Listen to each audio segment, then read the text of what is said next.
Ini bab talbiyah, sifatnya dan waktunya. Dengan sanad yang Imam Muslim meriwayatkan daripada Abdullah bin Umar radhiyallahu anhu bahwa talbiyah Rasulullah sallallahu alaihi wasallam ialah labbaik Allahumma labbaik labbaik la syarika lak labbaik innal hamda wan ni'mata lak wal mulk la syarika lak. Abdullah bin Umar radhiyallahu anhuma menambahkan pada talbiyah itu dengan katanya labbaika labbaika wa sa'daik wal khairu bi yadaik labbaika war raghba'u ilaik wal amal. Dengan sanad yang Imam Muslim meriwayatkan daripada Abdullah bin Umar radhiyallahu anhu bahwa Rasulullah sallallahu alaihi wasallam bila telah naik, yakni bila telah betul-betul naik di atas kenderaannya, yakni bila kenderaannya itu berdiri tegak dekat Masjid Dzul Hulaifah, ahalla, baginda berihlal dengan katanya labbaik Allahumma labbaik labbaik la syarika lak labbaik innal hamda wan ni'mata lak wal mulk la syarika lak.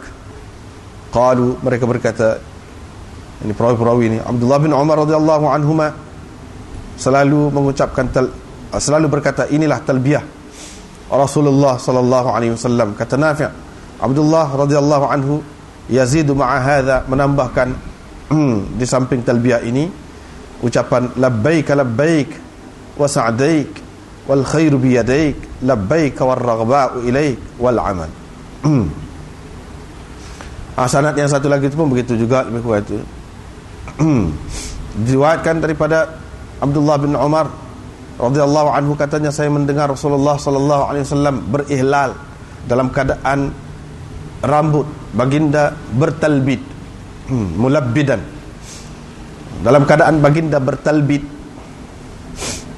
Yaqulu, dia mengucapkan labbaik Allahumma labbaik labbaik la syarika lak labbaik innal hamda wan ni'mata lak wal mulk la syarika lak.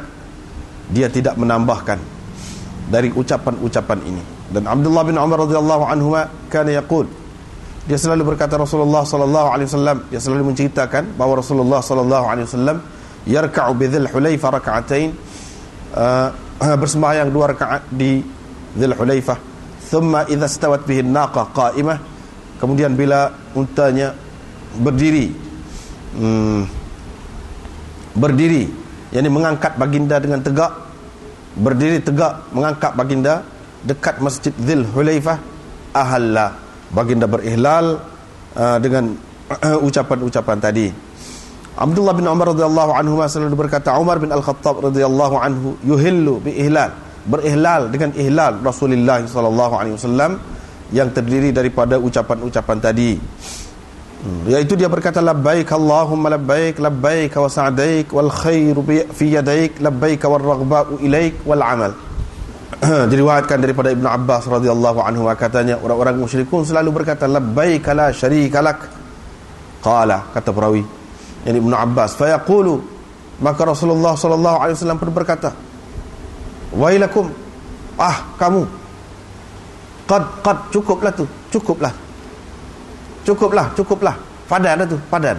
Fa yaqulun, tetapi mereka terus mengucapkan illa syarikan huwalak, kecuali sekutu yang ada bagimu, tamlikuhu wa ma malak, yang mana engkau memilikinya dan apa yang dimiliki olehnya. Yaqulun hadza, mereka mengucapkan ini wa hum yatufuna bil bait, ketika mana mereka sedang bertawaf Baitullah. Ini bab perintah kepada ahli Madinah supaya ihram dari sisi Masjid Dzul Hulaifah. Diriwayatkan daripada Salim bin Abdullah bahawa dia mendengar ayahnya, yakni Abdullah bin Umar radhiyallahu anhu berkata, baidaukum hadhihi, tanah lapang kamu ini yang kamu berdusta atas nama Rasulullah sallallahu alaihi wasallam tentangnya. Rasulullah sallallahu alaihi wasallam tidak berihlal kecuali dari sisi masjid, yakni maksudnya ialah Masjid Dzul Hulaifah. Ibnu Umar radhiyallahu anhu bila dikatakan kepadanya ihram itu bermula dari baida, dia kata baida yang kamu berdusta tentangnya atas nama Rasulullah sallallahu alaihi wasallam. Sedangkan Rasulullah sallallahu alaihi wasallam tidak berihlal kecuali dari sisi pokok. Dari sisi pokok, hina qama bihi ba'iruh, ketika mana untanya memperdirikan untanya berdiri tegak, mengangkat baginda. Ini bab menyatakan bahawa yang lebih afdal ialah an yuhrima hina tanba'ithu bihi rahilatu, iaitu dia berihram ketika mana kenderaannya naik berdiri, mutawajjihan dengan menuju ke Mekah, bukan mengiringi ataupun selepas daripada bersembahyang 2 rakaat dalam masjid itu. Diriwayatkan daripada Ubaid bin Juraij, katanya kepada Ibnu Umar, katanya kepada Abdullah bin Umar radhiyallahu anhuma, wahai Aba Abdurrahman, saya tengok engkau melakukan 4 perkara yang mana tidak saya nampak ada pada sesiapa pun dari sahabat-sahabatmu melakukannya.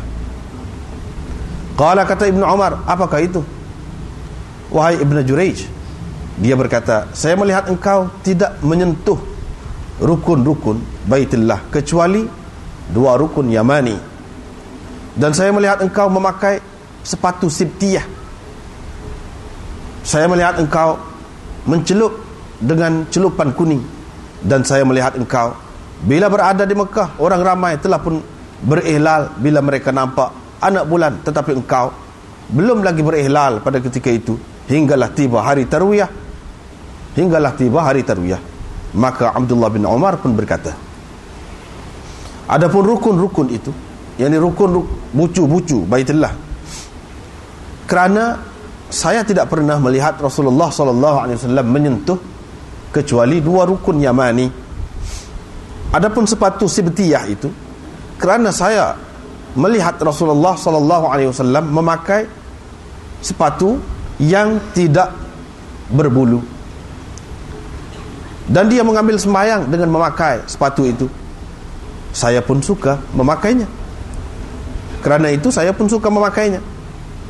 Adapun celupan kuning itu, kerana saya melihat Rasulullah SAW mencelup dengannya, kerana itulah saya suka mencelup dengan menggunakan celupan kuning itu.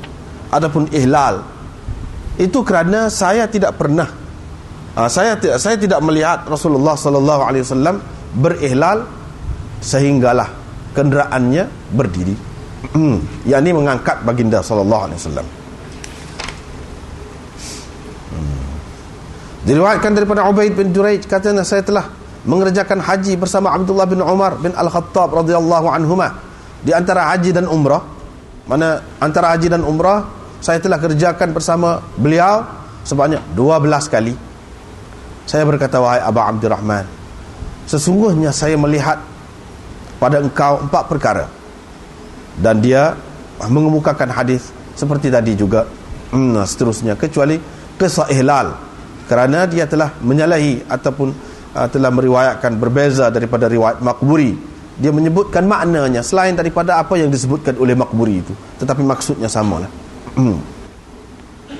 Diriwayatkan daripada Ibnu Umar radhiyallahu anhu, katanya Rasulullah sallallahu alaihi wasallam bila meletak kakinya fil gharz, pada pedal, tempat letak kaki pada kenderaan, wan ba'athat bihi rahilatuhu qa'imatan, dan kenderaannya sudah pun mengangkat baginda berdiri tegak, ahalla.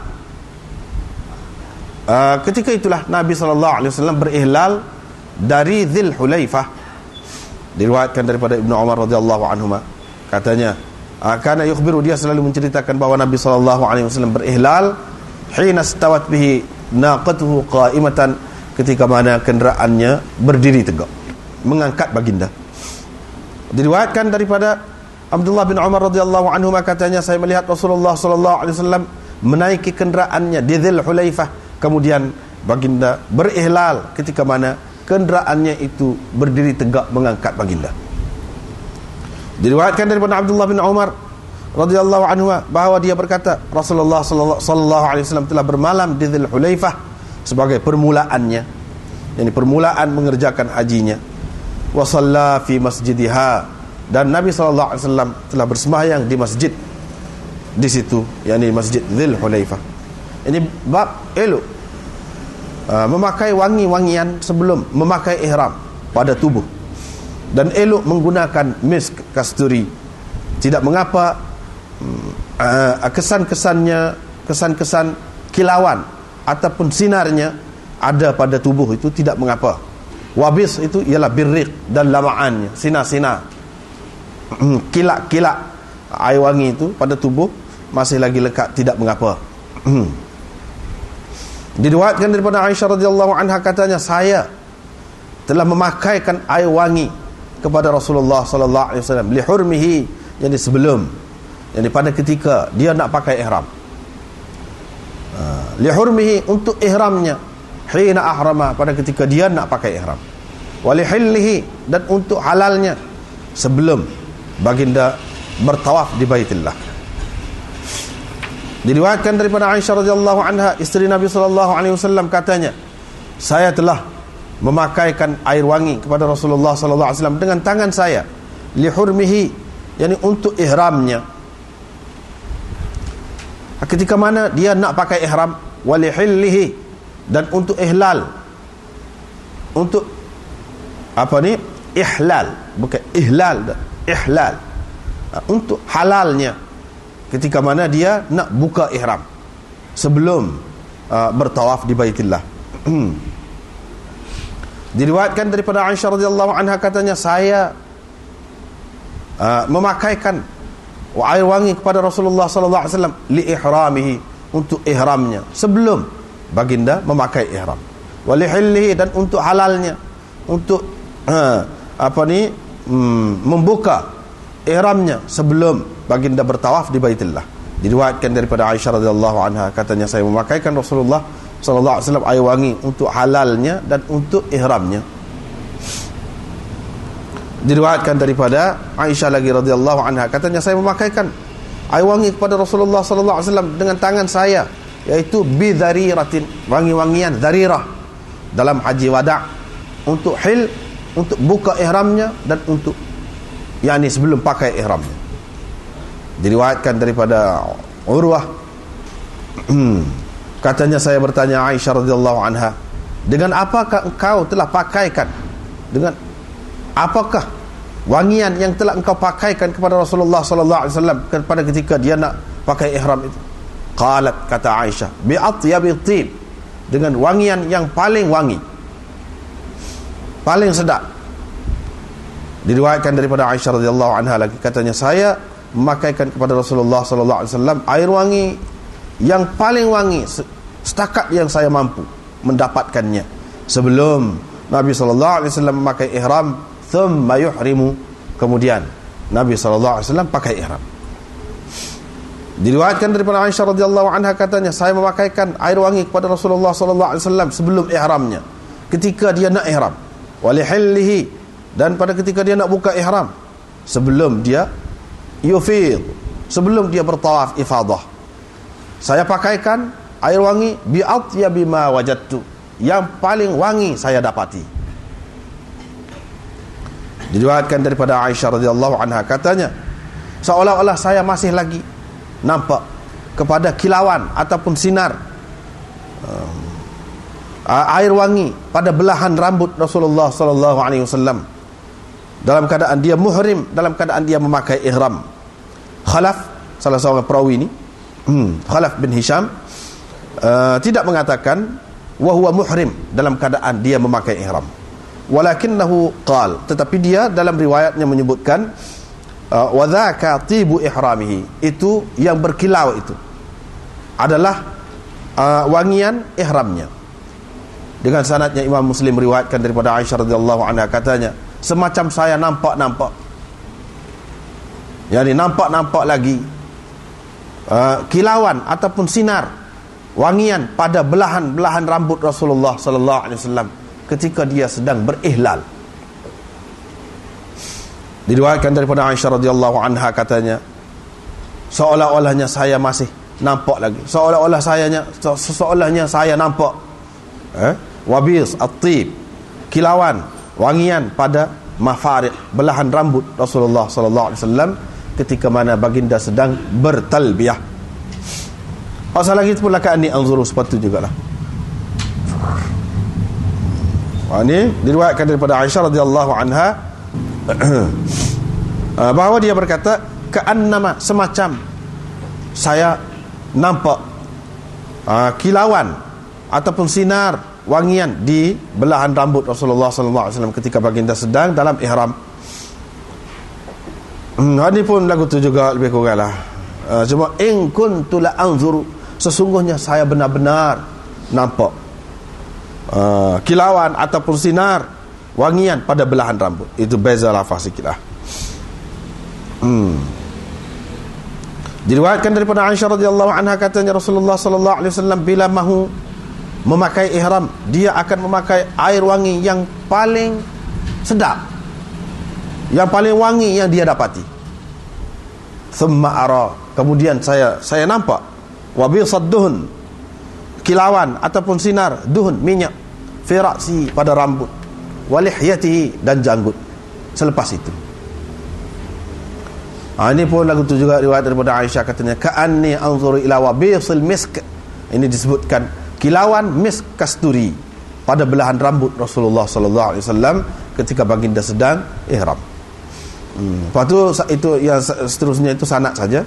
Seterusnya kuntu utayyibu, saya memakai tib, yakni memakaikan tib, wangi-wangian kepada Nabi sallallahu alaihi wasallam sebelum Nabi sallallahu alaihi wasallam pakai ihram, dan pada hari nahar, yakni pada hari yang ke-10 Zulhijjah, sebelum Nabi sallallahu alaihi wasallam bertawaf di Baitillah dengan wangian yang bercampur, yang di dalamnya terdapat misk kasturi, yakni yang bercampur kasturi.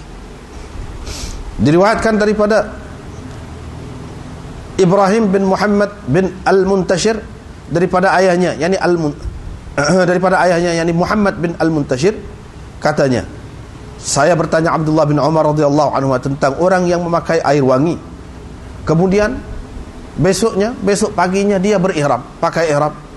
Faqala, kata Ibnu Umar, saya tidak suka di waktu berpagi saya dalam sebagai muhrim dalam keadaan berlumuran ataupun semerbak dengan wangi-wangian. Dalam keadaan saya semerbak dengan wangi-wangian. Kalau saya menggosok, kalau saya menggosok tubuh saya, kalau saya melumurkan tubuh saya dengan blacking, dengan minyak tar, lebih lagi saya suka dari saya melakukan begitu, yakni daripada saya melumurkan air wangi. Fadakhaltu, kata Muhammad bin Al-Muntashir, saya pun pergi bertemu dengan Aisyah radhiyallahu anha. Saya ceritakan kepadanya bahawa Ibnu Umar kata saya tidak suka pakai ihram dalam keadaan semerbak wangi. Kalau saya melumurkan di tubuh saya dengan minyak tar yang panas, lebih baik lagi daripada saya buat begitu. Kata Aisyah, saya sendiri yang pakaikan air wangi kepada Rasulullah sallallahu alaihi wasallam ketika mana baginda sallallahu alaihi wasallam nak pakai ihram. Kemudian Nabi sallallahu alaihi wasallam pergi kepada isteri-isterinya. Thumma asbaha muhriman. Keesokan paginya baginda sallallahu alaihi wasallam pakai ihram. Diriwayatkan daripada Aisyah radhiyallahu anha bahawa dia berkata, kuntu utayyibu, saya memakaikan air wangi kepada Rasulullah sallallahu alaihi wasallam. Kemudian baginda yatufu, mana pergi jajak lah, kita kata jajak isteri-isterinya. Thumma yusbihu muhriman, pagi besok Nabi sallallahu alaihi wasallam telah pun memakai ihram, yandhahu tiban, dalam keadaan semerbak wangi. Diriwayatkan daripada Muhammad bin Al-Muntashir, katanya saya mendengar Ibnu Umar radhiyallahu anhuma berkata, kalau saya berpagi dengan berlumuran minyak tar di tubuh saya, itu lebih baik bagi saya dari saya berpagi memakai ihram dalam keadaan semerbak wangi. Qala, kata perawi ini Muhammad bin Al-Muntashir, saya pun menemui Aisyah radhiyallahu anha, saya menceritakan kepadanya tentang kata-kata Ibnu Umar itu. Aisyah pun berkata, saya telah memakaikan air wangi kepada Rasulullah sallallahu alaihi wasallam. Selepas itu Nabi sallallahu alaihi wasallam pergi kepada isteri-isterinya. Besok paginya Nabi sallallahu alaihi wasallam pakai ihram. Ini bab talbiyah. Talbiyah ialah ucapan labbaik Allahumma labbaik.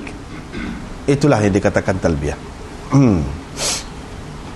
Talbiyah itu labbaik. Labbaik adalah khilaf. Kita tak sebahas lah dari segi bahasa tu. Orang ni kata ini mufrad, orang ni kata ini musanna. Tak perlulah tu. Maksudnya ada beberapa yang Imam Nawawi pun sebut di sini, ada beberapa. Satu maknanya ijabatan ba'da ijabah wa luzuman li ta'atik. Yang kedua maknanya ittijahi wa qasdi ilaik. Yang ketiga maknanya mahabbati ilaik.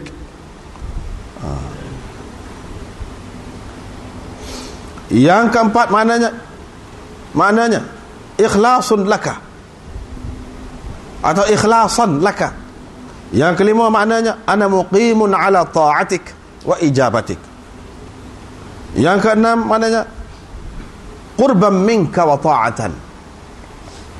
Yang ketujuh maknanya ana mulabbin baina yadaik ay khadi'. Itu beberapa makna. Labbaika kalau dengan makna yang pertama, ijabatan ba'da ijabatin wa luzuman li ta'atik, maknanya ku sahut seruanmu. Ijabatan ba'da ijabah, sahutan demi sahutan, sahutan demi sahutan dariku kepadamu. Itu makna ijabatan ba'da ijabat. Bukan sekali aku sahut yang seruanmu, tetapi berkali-kali. Berkali-kali ku sahut seruanmu. Itu makna ijabatan ba'da ijabatin. Yang kedua maknanya ittijahi wa qasdi ilaik. Tujuanku dan matlamatku, sasaranku, maksudku ialah kepadamu. Yang ketiga maknanya mahabbati, kasihku ditujukan kepadamu, hanya untukmu. Yang kelima maknanya ikhlasan laka. Ini semua aku lakukan ikhlas keranamu. Itu mana? Yang kelima, ana muqimun ala ta'atik wa ijabatik. Saya tetap di atas ketaatan kepadamu dan menyahut perintahmu. Yang keenam, qurban minka wa ta'atan. Qurban minka wa ta'atan, untuk menghampirimu dan untuk taat kepadamu. Aku lakukan begini, aku naik haji, ini maksudnya. Yang ketujuh, ana mulabbin baina yadaik. Apa maknanya? Ana khadi'un, saya tunduk di hadapanmu. Banyaklah maknanya. Sebab tu ana tadi tak terjemah tu pakai gitu, labbaik Allahumma labbaik. Sebab banyak makna dia tu. Pilihlah mana satu. Pilihlah. Atau pakai semua lah, ada belaka dalam tu. Kalau kita pakai semua, banyak benar lah. Kita sahut bukan sekali. Tuhan panggil kita, perintah melalui Nabi Ibrahim, wa adzim fin nasi bil hajj ya'tuka rijala wa ala kulli dhamirin, dan seterusnya. Wa adzim fin nas, dia suruh isytiharkan, panggil orang mari buat kerja haji. Maka orang pun pergi. Di antara orang yang pergi itu bermakna dia mengatakan saya sahut seruan. Bukan sekali, berkali-kali. Sekali sahutan demi sahutan daripada pihak aku kepadamu. Yang ni kemuncaknya berapa kali dia kita pergi haji sekali, ya? Berapa banyak kali sahutnya. Ini semua simbolik. Ini semua lamban. Selama mana dah? Katakanlah kita andaikan seorang tu daripada 15 tahun lah, kita kata daripada balik lah sampai tua, setengah tu letih baru pergi Mekah. Labbaik Allahumma labbaik, duk sebut apa? Lama dah duduk sahut perintah Tuhan. Dia suruh semaya, kita semaya. Dia suruh beri zakat, kita beri zakat. Dia suruh buat apa? Dia suruh apalagi kita puasa, kita puasa. Semua banyak kalau dia suruh kita telah buat. Situ kita nyatakan. Di situ kita tunjukkan. Katakanlah kalau orang tu tua, lagi terasa. Kalau baru pun begitu juga. Kita sahut, maknanya akan datang kita bersedia untuk sahut, bukan sekali, beberapa kali, sahutan demi sahutan kepada perintah dia tu. Kita berjanji Kita menyatakan kesanggupan kita. Kalau hak sudah buat dah, sudah tua dah sebab tadi, bermakna hak selama ni hak duduk buat tu, duduk sahut suruhanmu lah. Bukan haji saja. Ni kemuncak tadi. Seseolahnya kalau aku nak mati sekarang ni pakai dengan ihram gapo tu, nak mati sebelum ni ketika tidak pakai ihram, aku tidak sahut keseruanmu. Sahut dah. Ini kemuncaknya, nak tunjuk kepada Allah SWT bahawa kita tinggalkan segala-galanya di belakang, hanya di hadapan kita Allah SWT. Tak ada dah selama ni kita duduk pakai comel gapo semua tu, kelebihan-kelebihan, lamban-lamban kebesaran kita tak ada dah. Kalau selama ni kita pakai serban, kita pakai apa, tak ada, kita pecah. Selama ni kita pakai baju, tak ada dah, kita pakai kain yang tidak berjahit. Sebagai seorang hamba kita pergi, itu kemuncaknya. Bermakna kita berjanji, kita ingat balik tu, kita duduk ayat. Kalau selama ni kita tidak sahut, kalau kita ingat ni kita sahut, kita pelawak dengan Allah SWT. Kita pelawak dengan Allah SWT. Inilah yang menyebabkan orang menangis. Ni benda-benda macam ni ada. So kita orang Islam kurang, dia kurang faham dari segi hikmat dia. Sebab tu dia tidak terasa bila buat, tak terasa. Wah, gitu. Tidak berasa di sebalik tu. Padahalnya amalan-amalan kita ni ada semua. Ambil air semaya tu ada, taubat dah tu. Itu berjanji, nak semaya berjanji semua dengan Allah SWT. Rukun taubat. Ulama mengatakan rukun taubat 3. Sebab tu basuh 3 kali. Taubat sama, tak say dah. Kata dengan mulut ni hak tak molek, tak say dah. Menyesal. Tak say kata sama. Lepas tu kecek pula, hak tak molek. Tak say dah pergi tempat tak molek. Seseolahnya basuh kaki tu nak cuci, tak say. Pergi pula. Berasa pelawak. Dia akan berubah kalau ingat gitu sama. Aku ni berapa kali nak pelawak dengan Tuhan ni. Dengan manusia tak sanggup nak pelawak, malu. Dia akan tahulah kita pelawak. Dia akan tahu. Lepas Tuhan tak tahu. Kalau manusia tahu sekali, lain dah dia dengan kita. Tak boleh. Supaya juga ni rasa malu. Kita nak pergi tu, kita kena ingat dulu lagi sebelum, kalau kita pergi haji ni kita kata labbaik Allahumma labbaik, betul ke? Kalau selama ni kita tak pernah sahut seruan Tuhan, hak tu sah je, pekerja haji sah je. Bukan labbaik Allahumma labbaik beberapa kali sahut ni. Dia sebut dengan tasniyah musanna di sini untuk menunjukkan mubalaghah dan takfir, banyak, lebih, bukan sekali dua sahut, banyak kali. Situlah berasa menyesal, sedih, berasa kita menipu, berasa tak betul. Pada berubah dah lah, pada berubah. Kalau kita buat begitu setiap amalan ni, iktikafnya apa maksud pada bulan Ramadan, puasanya apa maksud, dia bukan sekadar ibadat tu saja, tetapi melarat keluar. Kalau lah bawa begitu, akan berubah masyarakat Islam, akan berubah, tentu dah. Labbaik Allahumma, dengan makna-makna tadilah, dengan makna-makna tadi. Cintaku kepadamu, cinta yang banyak sekali ya Allah kepadamu.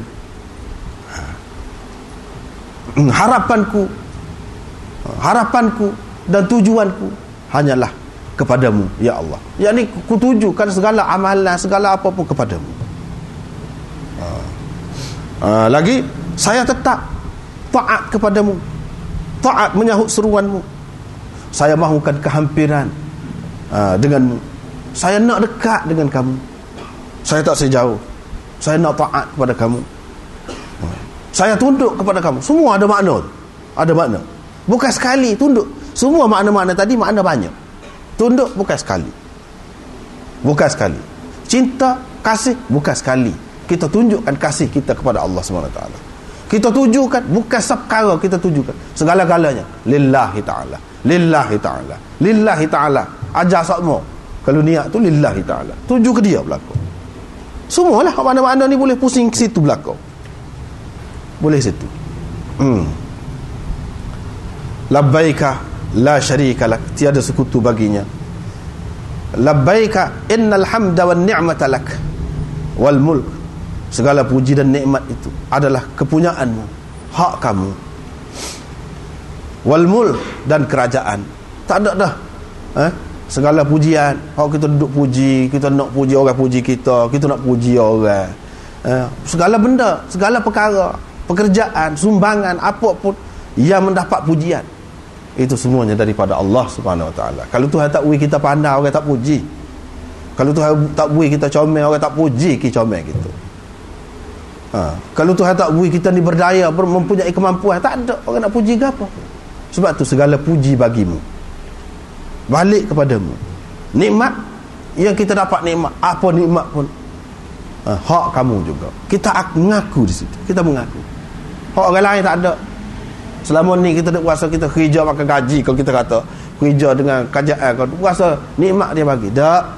Sini kita nyatakan segala-galanya hak engkau sebenarnya. Pujian, kita dapat pangkat, dapat gapo, pingat, dapat apa pun, hak engkau belaka. Situ. Situ kita mengaku. Tak ada adalah hak selama ni. Tujuan apa? Takut kita di dalam hidup ni ada syirik.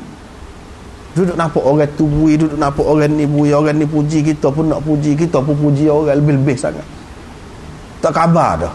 Ya orang tu lebih tu je, siapa kita puji tu, siapa dia bui.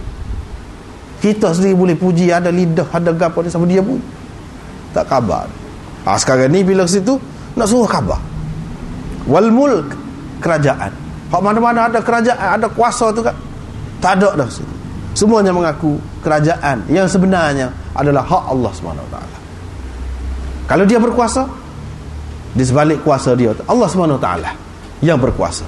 Allah SWT akan tanya dia. Dengan sebab itu berasa takut. Apa kerajaan Allah SWT lagu mana? Berasalah nak tiru. Dah kerajaan Allah SWT kita katakan itu kerajaan dia tu besar, agung, istimewa kerajaan. Kita nak tiru. Kita nak tiru. Nak tiru kerajaan dia. Panjanglah pula nak tiru kerajaan dia tu lagu mana. Nak cerita tu panjanglah. Sebab itulah Allah SWT bawa Nabi Muhammad, Nabi kita Muhammad sallallahu alaihi wasallam Isra Mi'raj, nak menjelajah ke alam lain. Supaya dalam dunia biasa ni, secara rekasnya kita boleh sebut, dalam dunia biasa ni pemimpin tu barulah dia tu matang fikiran dia apabila dia tengok negeri orang. Dia buat lagu mana benda ni. Benda ni dia buat lagu ni. Pergi ke negeri sana, tak ada negeri lain. Dia buat lagu ni. Murah saja. Benarnya, belanjanya tidak banyak, tapi kita boleh dapat faedah banyak. Belanja. Dia balik, dia boleh buat apabila dia tengok. Dia tengok negeri yang sudah hancur macam mana. Negeri yang sudah hancur, kenapa dia hancur? Kita pun jangan buat gitulah bila kita balik. Hak ni bukan tunjuk negeri yang manusia ni saja.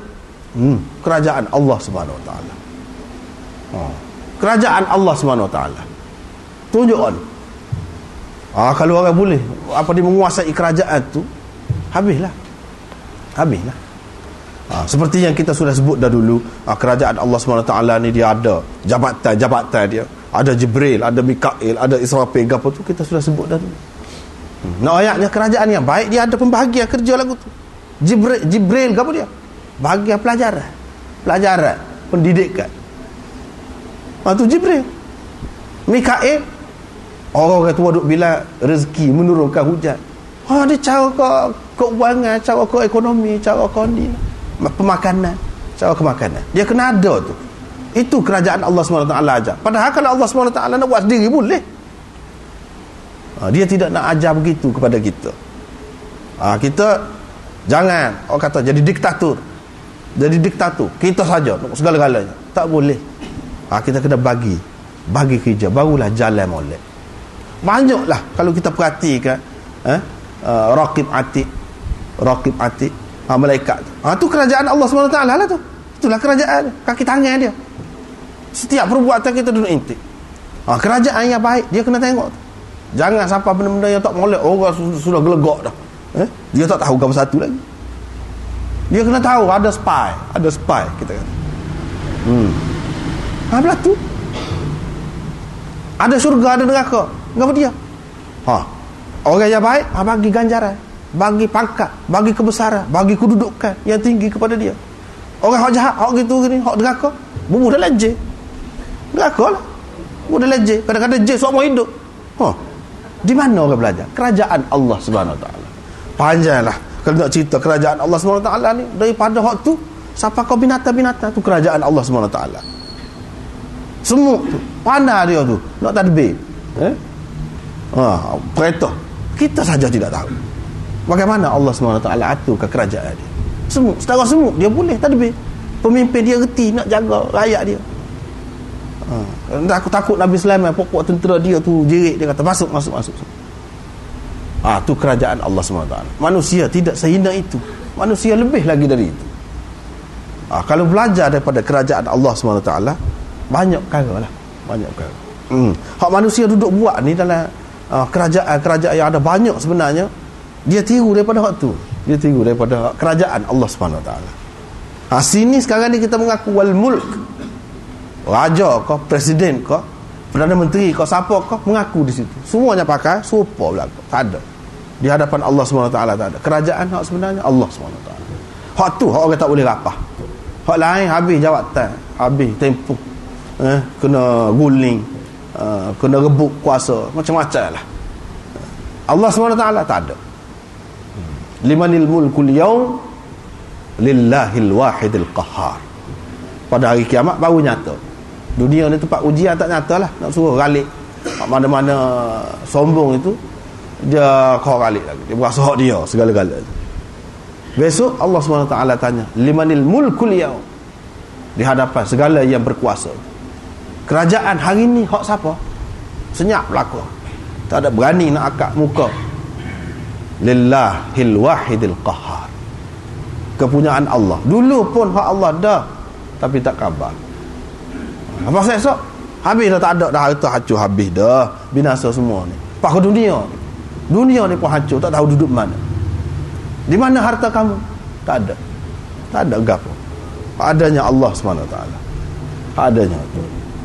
Jadi bila mengaku al mulk la syarikalak, tiada sekutu bagimu. Abdullah bin Umar menambah, dia kata labbaika wa sa'daik. Yani aku menerima, wa sa'daik itu kalau kita pakai dengan arti sa'adah, tuah, yani aku menerima, aku mengharapkan tuah darimu. Wal khairu biyadaik, dan segala kebaikan berada di tanganmu. Labbaika war raghba'u ilaik, harapan kepadamu, segala harapan ditujukan kepadamu. Wal amal, dan amalan pun ditujukan kepadamu. Begitu juga ni pun begitu juga. Cuma dalam sebelah ni Ibnu Umar dalam riwayat dia sebelah ni, dia kata la yazidu ala haula'il kalimat. Nabi SAW tidak menambahkan dari kalimat-kalimat ini. Sebab itulah setengah-setengah ulama mengatakan tak boleh tambah talbiyah ni. Sebagaimana yang Nabi SAW ucapkan, begitulah diucapkan. Sebab itulah Sa'ad bin Abi Waqqas bila dia dengar orang mengucapkan talbiyah, labbaika ya dzal ma'arij, Sa'ad bin Abi Waqqas mengatakan, memang innahu ladzul ma'arij, memang dia tu dzul ma'arij, tetapi Nabi SAW tak ucap lagu tu. Jangan ucap lagu tu. Tetapi ramai pula yang lain termasuk Sayyidina Umar, Ibnu Umar sendiri yang meriwayatkan la yazidu ala haula'il kalimat, dia sendiri tambah. Dalam banyak riwayat yang kita tengok dia kata yazidu fiha, dia menambahkan. Ini menunjukkan tambah lebih kurang itu tak apa dalam talbiyah. Apalagi yang telah sabit dalam hadis-hadis, dalam asar-asar sahabat dan tabi'in, waktu lebih-lebih lagi lah bolehnya. Misalnya ada disebutkan dalam hadis juga, iaitu labbaika adadal hasa wat turab, jadi aku sahut seruanmu sebanyak bilangan pasir, sebanyak bilangan anak batu, dan sebanyak bilangan tanah. Banyaklah kalau nak kira, kalau nak kira nak sahut sebanyak tu pun nak sahut.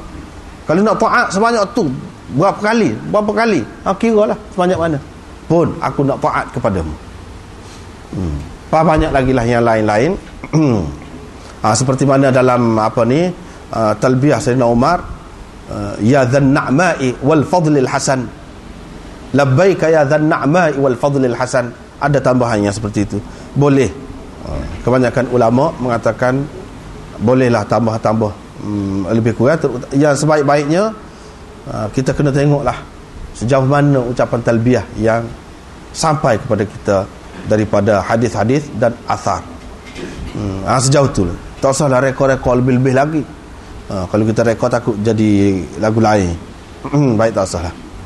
Jadi hak Ibnu Umar kata ni, dia tidak menambahkan dari ucapan ini. Mungkin ada ketika yang dia dengar tidak tambah sebanyak itu saja, tapi pada ketika yang lain ada pula tambahannya. Jadi wasa'daik tadi, aku terima, aku mahu, aku harapkan kebahagiaan darimu. Kebahagiaan itu bukan satu kebahagiaan, banyak.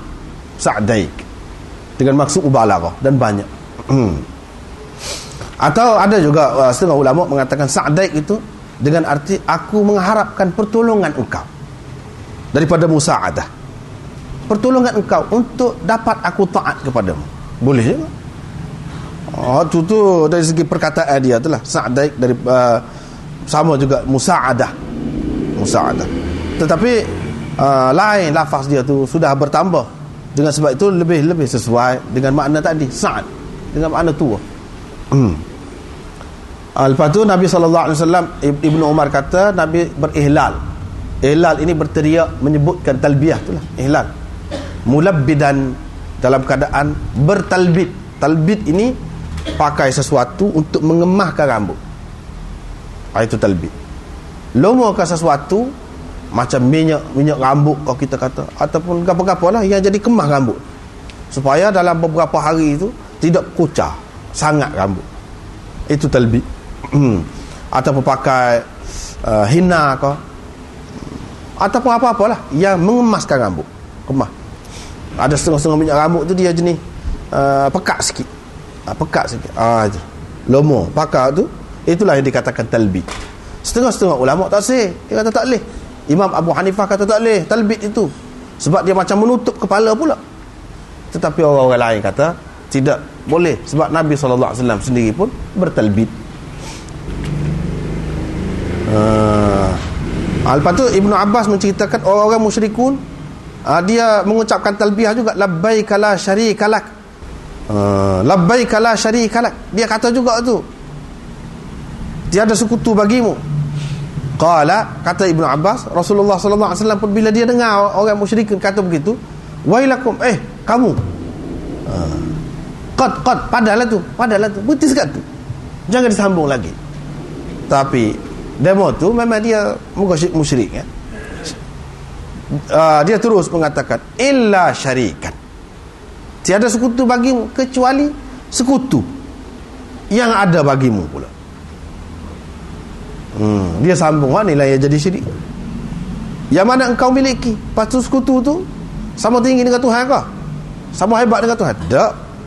Sekutu tu pun engkau miliki juga, tapi tak boleh lah. Dia kias, dia pakai kias. Pakai kias, yang ni Allah SWT ni dia tinggi sangat, agung, besar sangat. Kita orang biasa-biasa ni banyak dosa ni tak pandai, tak boleh nak jumpa secara langsung dengan dia, tidak duduk terima. Dia kias pada dalam dunia. Dia kena ada zulfa, perantaraan. Ada orang tertentu minta jasa baik dia, biar apa ni, biar orang atas, orang yang tinggi tu terima kita nak jumpa. Hak tu lah dalam agama lain ni, dia ada terpesong ajaran ni. Nak ibadat pun kena ada Tok Sami, kena dia rasmi, kena padri, kena apa. Inilah dalam Islam tidak ada hak tu. Sebab tu nak tegakkan tauhid, puak-puak ni lagu tu yaquluna hadza, mereka mengucapkan begitu dalam keadaan bertawaf di Baitillah. Duk tawaf tu duk kata begitu, sedangkan hak asalnya Nabi Ibrahim lah yang mengasaskan. Nabi Ibrahim alaihissalam tawaf menegakkan tauhid. Itu semua nak menyatakan tauhid, dia cemarkan apa ni, Kaabah tu, kiblat itu, dengan apa, dengan ucapan-ucapan tadi. Inilah nak ayat penyelewengan yang teruk yang telah dilakukan oleh pokok musyrikun itu. Ini bab perintah kepada ahli Madinah supaya ihram dari sisi Masjid Dzul Hulaifah. Start situlah. Ibnu Umar berkata, baida'ukum, baida' nama satu tempat yang di atas lagi, kemudian kedudukannya itu lebih dekat lagi dengan Mekah. Yang ni di atas lagi daripada, kalau daripada Madinah jumpa Zulhulaifah, ni Baidah tu di atas lagi, lebih dekat lah dengan Mekahnya. Ada orang mengatakan ihlal tu di situ startnya. Start situ, pakai ihramnya di situ. Ibnu Umar marah lah, dia kata Baidah kamu, yang ni padang kamu, yang kamu berdusta atas nama Rasulullah, kamu kata start situ, tak kena tu. Padahal Rasulullah SAW tidak ihlal, melainkan dari sisi masjid, yang ni dari dekat masjid, situlah dia start ihlal. Start dia kata labbaik Allahumma labbaik, bukan jauh ke depan lagi. Asal lagi ni pun lagu tu lah. Idza qila lahu al-ihram min al-Baidah, bila ada orang kata kepada dia, kepada Ibnu Umar ni, ihram itu bermula dari Baidah, dia kata Baidah yang kamu telah berdusta tentangnya, terhadap ataupun atas nama Rasulullah sallallahu alaihi wasallam. Rasulullah sallallahu alaihi wasallam tidak berihlal kecuali dekat pokok. Dekat pokok tu dekat masjid. Di Dzul Hulaifah. Begitulah. Lepas tu bab menyatakan yang afdal, yang lebih afdal, yang lebih utamanya iaitu ihram ketika kenderaan mengangkat seseorang itu. Mutawajjihan dalam keadaan dia menuju kepada Mekah, bukan selepas 2 rakaat. Ini pun satu khilaf yang lain. Khilaf yang lain. Khilaf ni bila nak start ihlal itu? Di Dzul Hulaifah. Tak apalah tu, terima Rasulullah. Tapi di mana? Dalam masjid kau lepas semaya tu, kau di luar masjid bila naik kenderaan? Khilaf pula di situ. Ni hadis-hadis ini yang disebutkan oleh Imam Muslim ni menjadi pegangan kepada Imam Malik, Imam Syafi'i dan lain-lain jumhur ulama yang mengatakan yang afdalnya ialah seseorang itu berihram ketika mana kenderaan dia mengangkatnya. Yang ni naik atas kenderaan, ni kenderaan yang dia maksudkan di sini unta lah. Zaman dulu unta tu nak berdiri tinggi, kalau dia tak duduk, macam mana kita nak naik? Dia duduk dulu. Bila dia duduk, kita naik atas dia tu, dia bangun. Itu maksudnya ketika kenderaan itu mengangkat, berdiri itu. Pada ketika itu ihlal, labbaik Allahumma labbaik, start situ. Ini kata Imam Malik, Syafi'i dan jumhur ulama. Tetapi Imam Abu Hanifah mengatakan seseorang itu kena ihram, pakai ihram dan talbiyah ataupun ihlal itu selepas sembahyang, dalam keadaan dia duduk sebelum naik kenderaan dia. Ini ada juga pendapat Imam Syafi'i pun ada juga, tapi pendapat Imam Syafi'i yang dhaif ada juga lagu ni.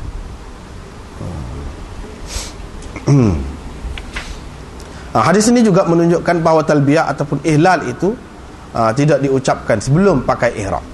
Bila pakai ihram, barulah, lepas pada itu barulah ada ucap labbaik Allahumma labbaik tadi. Lepas tu selama mana nak kata tu? Khilaf pula. Ada yang mengatakan sampai kepada Arafah. Bila sampai ke Arafah tu tak ada lah zikir lain. Ada yang mengatakan tidak, sampai kepada melontar. Bila melontar, habis, berhenti sekat tu. Ada pula yang mengatakan tak, kalau selagi tak habis melontar tu, boleh lagi talbiyah. Itulah beberapa pendapat tentang hujung ucapan talbiyah tadi. Lepas tu riwayat yang seterusnya, Ibnu Jurayj, Ubaid bin Jurayj ni berkata, dia kata saya melihat engkau melakukan 4 perkara yang tidak ada orang lain. Saya tak ada nampak orang lain buat lagu tu. Buat lagu tu. Apa maksud orang lain tak ada nampak buat lagu tu ni?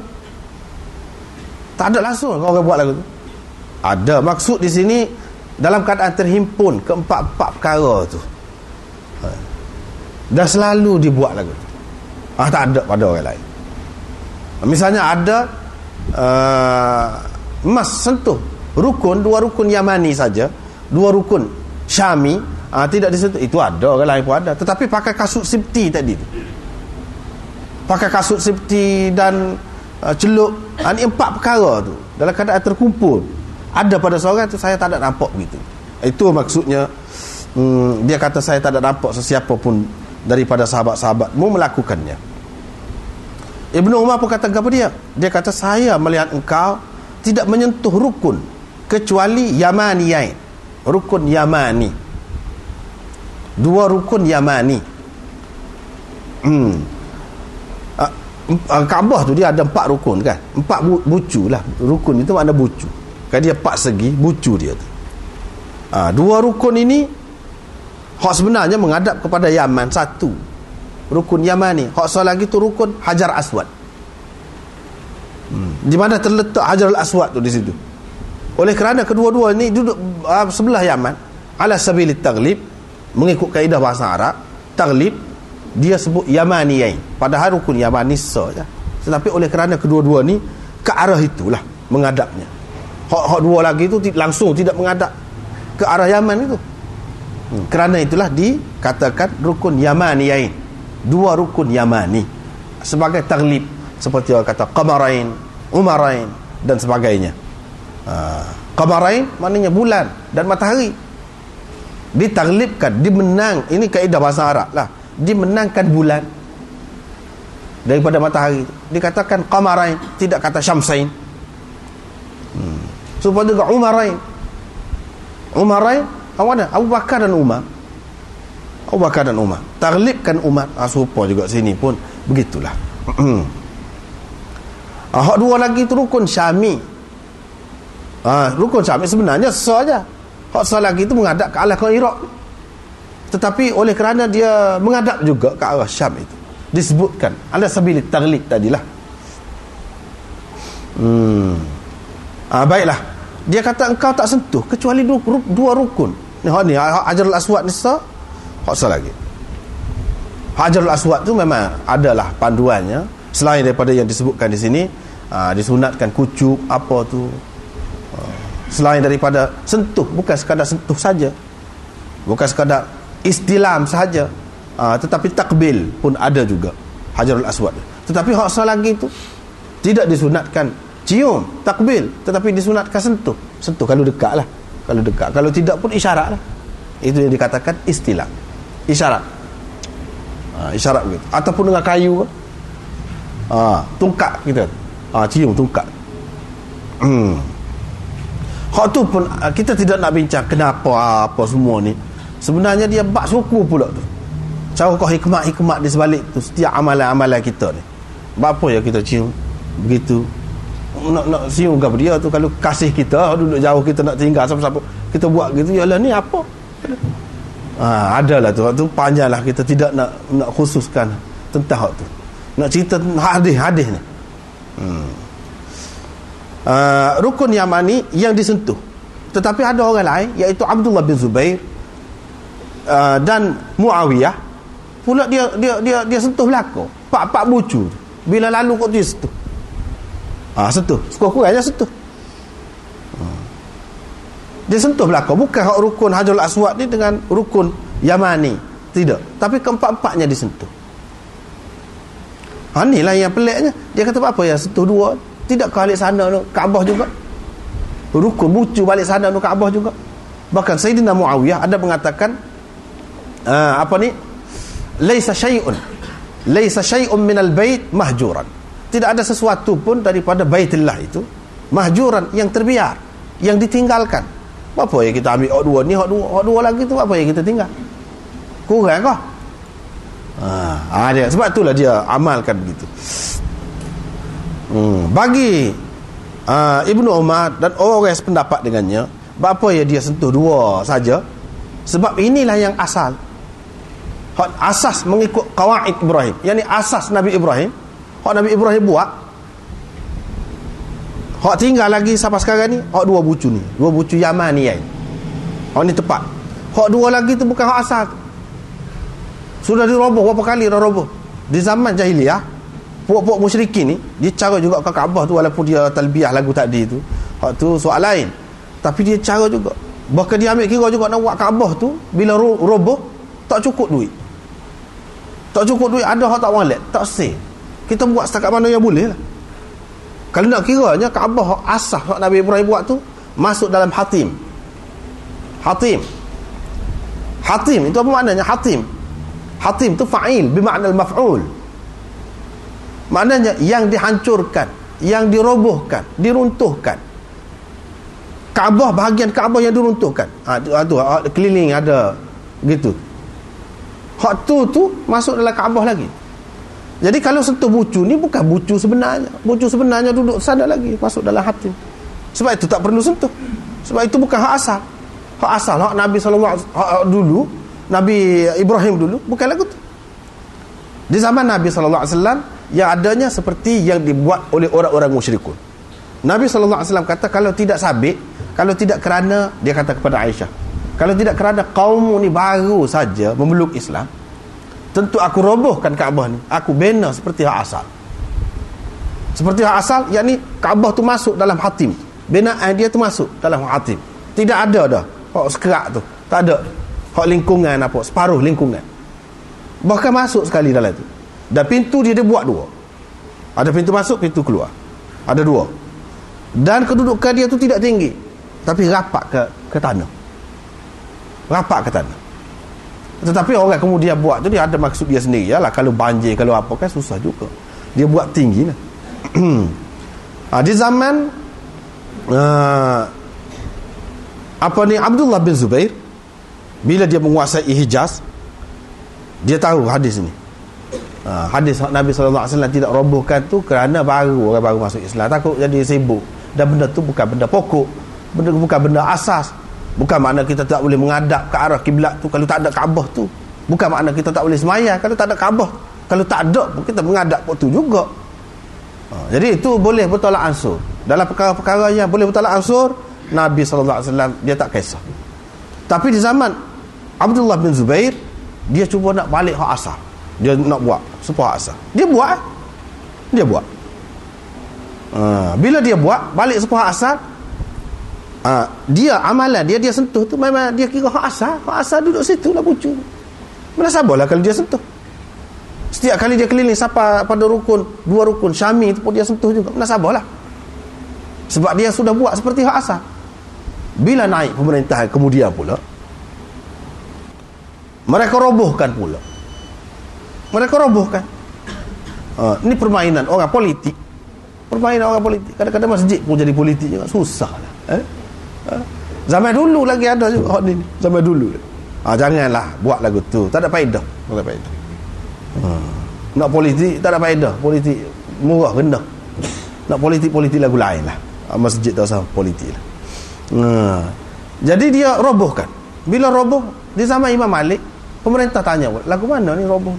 Sedangkan hak asalnya hak sepuluh Ibnu Zubair buat tu, bagaimana kalau kita buat? Imam Malik kata tak sah. Nanti akan jadi bahan permainan. Kaabah ni akan jadi bahan permainan pemimpin-pemimpin. Pemimpin ni naik, dia buat cara dia. Hak ni naik, dia buat cara dia. Bubuh-cak cara dia apa kali. Hak ni naik, bubuh-cak cara dia. Susah lah lagu tu. Baik tak sah lah. Tak sah cara lah. Itu benda kecil-kecil. Jadi tak ada lah, terus kekal dengan tu. Sebab apa Imam Malik kira kalau Nabi SAW boleh biarkan dengan begitu supaya orang jahiliah buat, dia boleh biarkan. Walaupun dia kata kalaulah mereka ni tidak baru Islam, aku robohkan. Walaupun dia kata dia tak buat, kalau benda tu penting sangat, tentu dia buat. Dia tak akan lock. Dia tak akan lock. Imam Malik kata begitu. Lepas pada tu kan, siapa keluar ni tak ada duduk situ. Duduk situ lah. Lagu tu lah. Inilah sebab Ibnu Umar tidak sentuh. Dia sentuh ni hak asal, kedudukan asal. Itu sebab dia sentuh dua dan tidak sentuh hak dua lagi. Lepas pada tu, ya Muawiyah kata, laisa syai'un minal bait mahjuran. Tidak ada satu pun daripada bait ini yang kita tinggal. Apa orang hak duduk balik sana, dia ngadak balik sana kan boleh juga. Bukan balik ni saja boleh ngadak kiblat. Balik sana dia ngadak balik sana. Tidak kata lebih balik ni. Supaya dari segi kelebihan menghadap kiblat tu tak ada kelebihan mana-mana pihak pun. Alik ada Hajarul Aswad kalau lebih, tak ada. Supaya je. Kita tidak boleh tinggalkan. Kita tidak boleh rasa lama-lama orang rasa ni kurang pun. Bagi pihak demo tadi, dia kata tidak makna begitu. Kita tidak kata kurang dengan arti kurang menghadap kiblat tu, tidak. Kita tidak kata begitu. Ini masalah sentuh. Nabi SAW tidak sentuh hak dua tu, dia sentuh balik ni. Kalau kita nak fikir nak sentuh juga balik tu, itu dengan qiyas.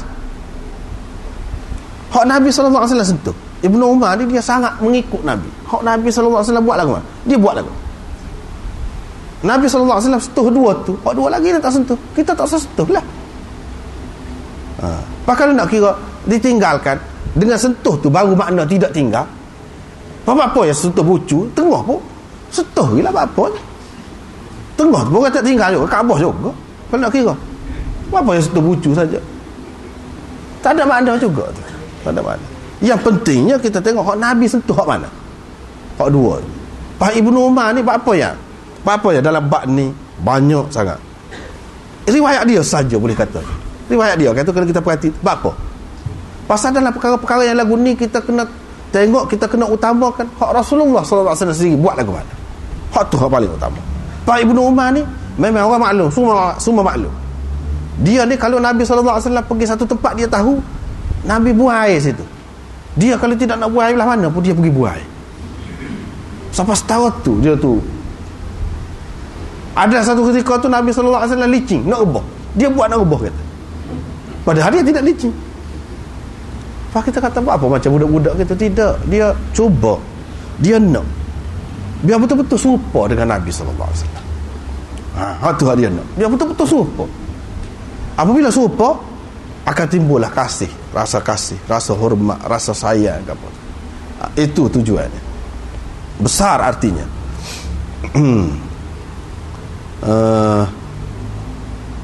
Sebab tu orang ambil daripada dia. Yang kedua, saya tengok engkau pakai sepatu sibtiyah. Sepatu sibtiyah ni macam-macam lah.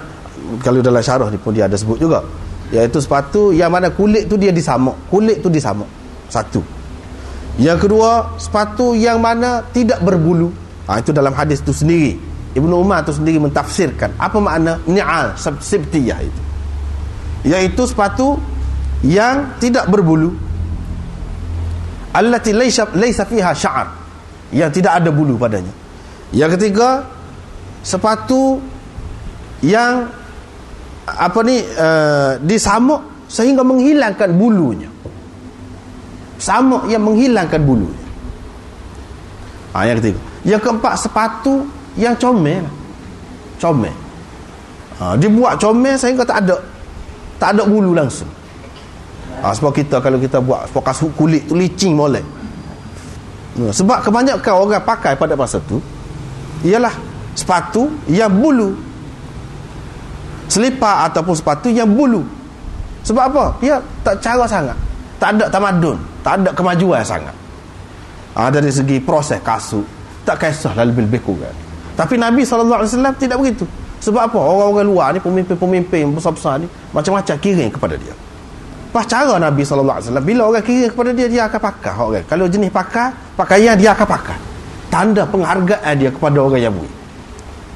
Dia tak kira daripada orang Islam ke orang kafir ke, dia ambil dia guna sebagai tanda penghormatan dan penghargaan kepada orang yang beri. Hak ni kasut dia pun kasut yang istimewa, dia pakai, menunjukkan, hadis ini menunjukkan bahawa boleh seseorang itu pakai beza daripada orang lain, asalkan tidak dengan maksud berbangga, tidak dengan maksud sombong, menunjukkan kelebihan dia. Tak apa, pakai beza sikit daripada orang lain, comel pada orang lain, tak jadi masalah. Pak Ibnu Umar dia pakai lagu tu juga. Agak kira-kiranya agak mahal sikit lah, susah sikit lah nak buat lagu tu sebab orang ramai-ramai tidak pakai kasut lagu tu. Dia terpaksa kena carilah, kena tepoh ke suku. Tapi dia buat pasal apa? Nak ikut Nabi ni, nak suruh serupa dengan Nabi sallallahu alaihi wasallam.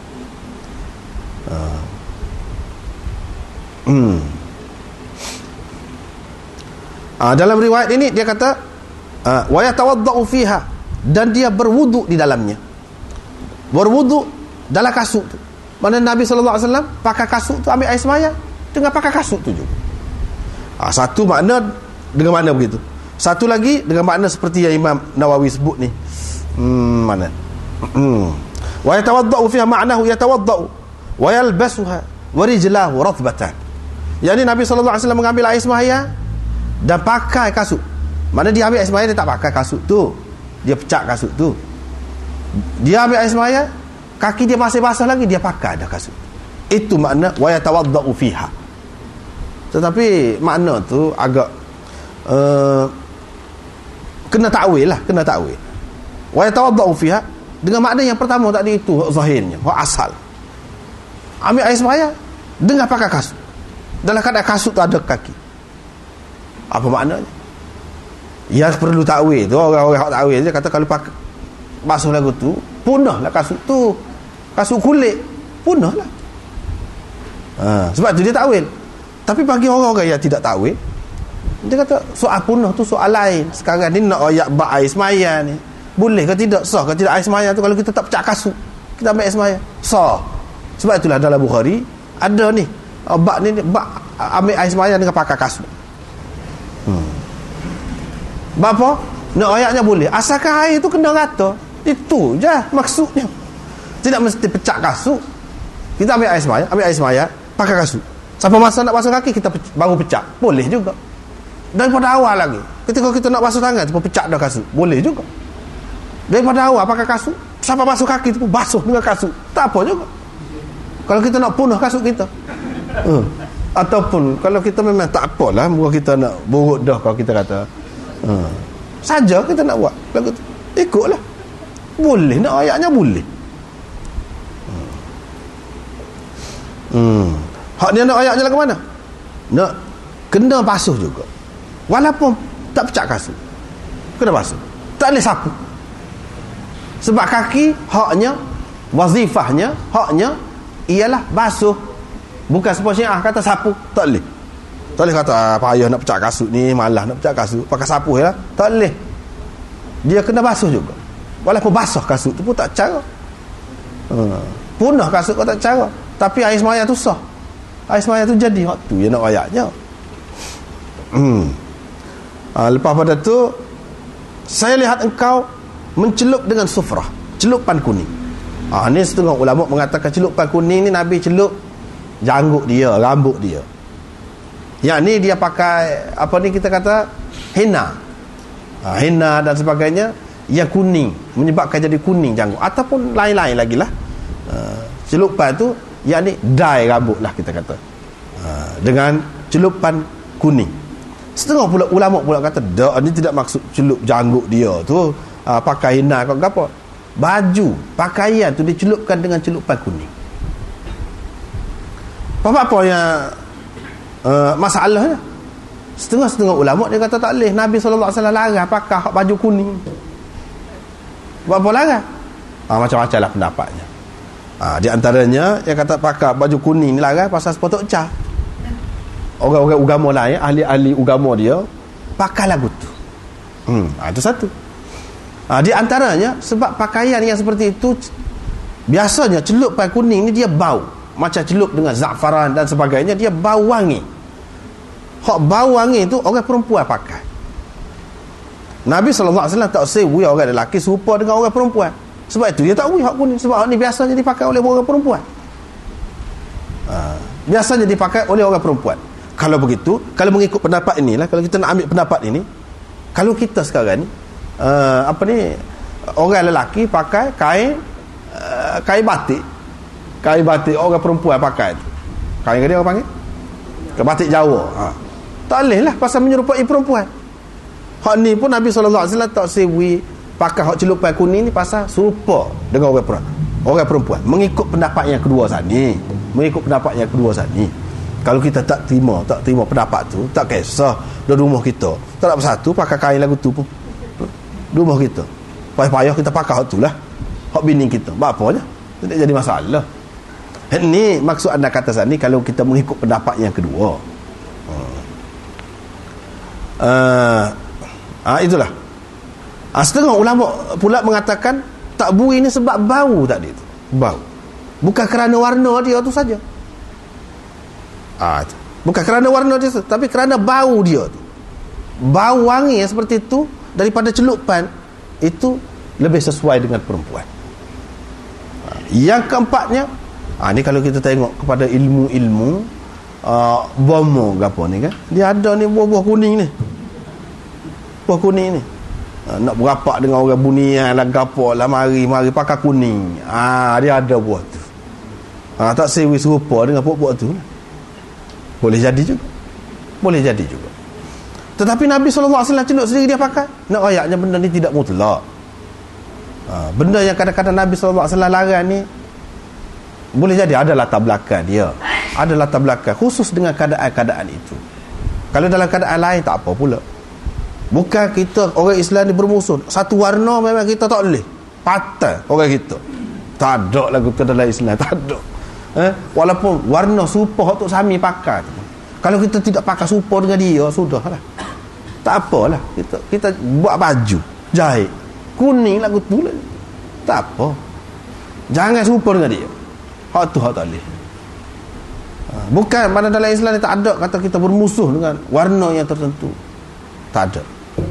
Sebab itu Nabi SAW kemudiannya pakai juga baju merah pun dia pakai, hak merah pun dia ada juga pakai, hak kuning pun ada juga. Yang seterusnya dia kata